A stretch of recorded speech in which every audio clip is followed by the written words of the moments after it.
سلام بینندگان گرامی، شب شما بخیر باشه.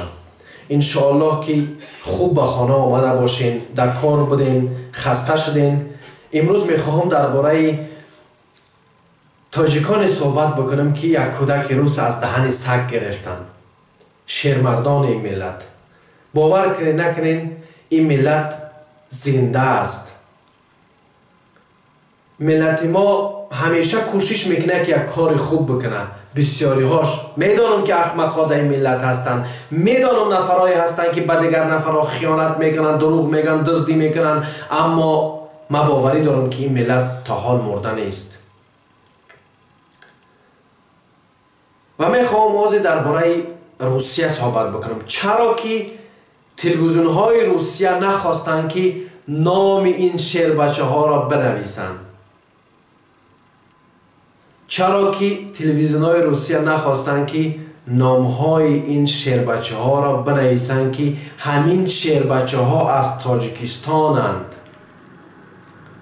باید هر یک تاجیک بداند که ما هیچ وقت با روسا برادر نخواهیم شد.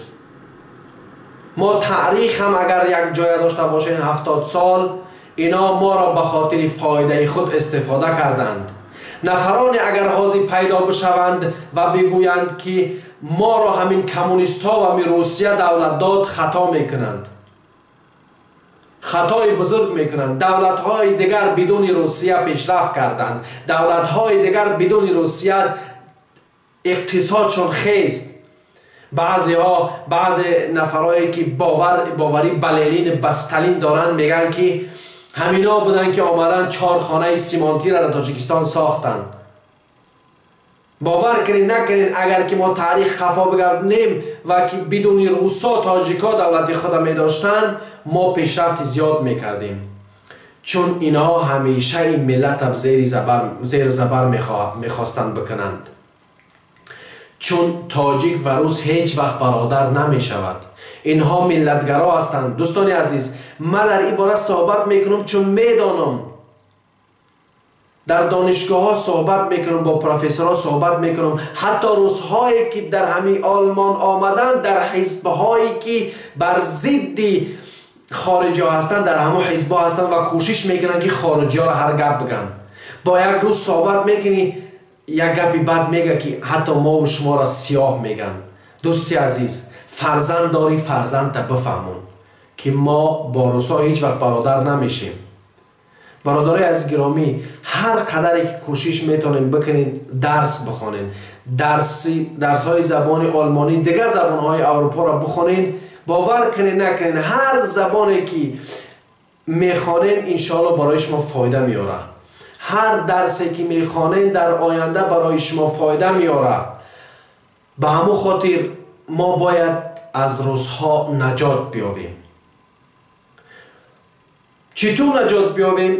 درس بخونیم. اگر یک دولت اروپایی میخوایی بیای، حتی لیتوا باشه، پولشه باشه، دیگه جا باشه، برای بگی زبانش یاد بگی، راهش باز میشه میای.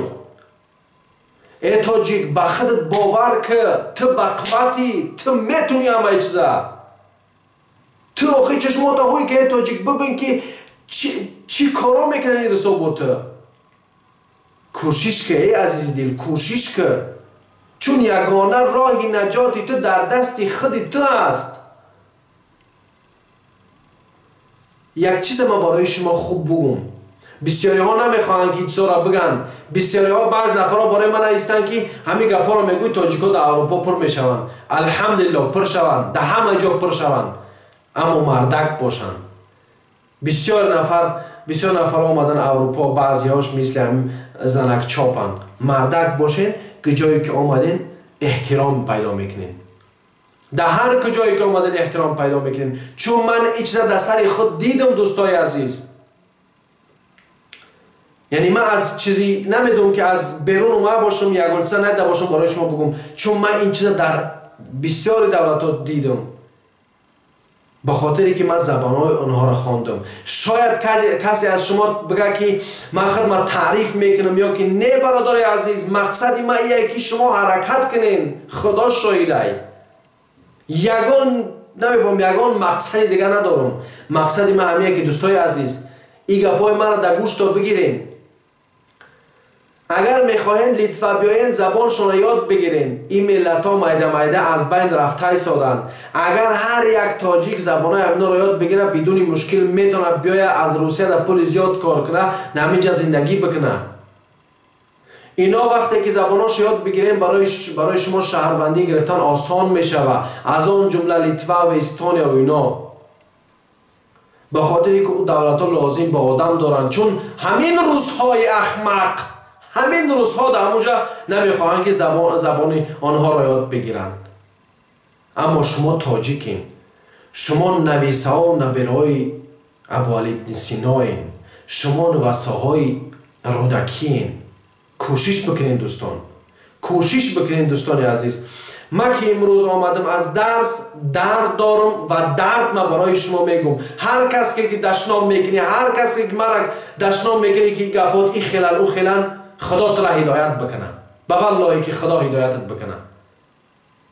برادر عزیز حرکت بکنین، چون شما هر روزه میبینین که روز به روز این روزهای بدبخت میخواهند که این ملت عذاب بتن، میخواهند که این ملت هر چیزی که یک احمق تاجیک بکنه، یک آدمی بی عقل بکنه، همون را بنویسن. اما این شیر بچه های تاجیک وقتی که یک کودک نجات میتن از دهان سگ، از دهان سگ که مثل شیر است، اما تاجیک نمیترسه، چون تاجیک گردن شکن است. به والله تاجیک گردن شکن است.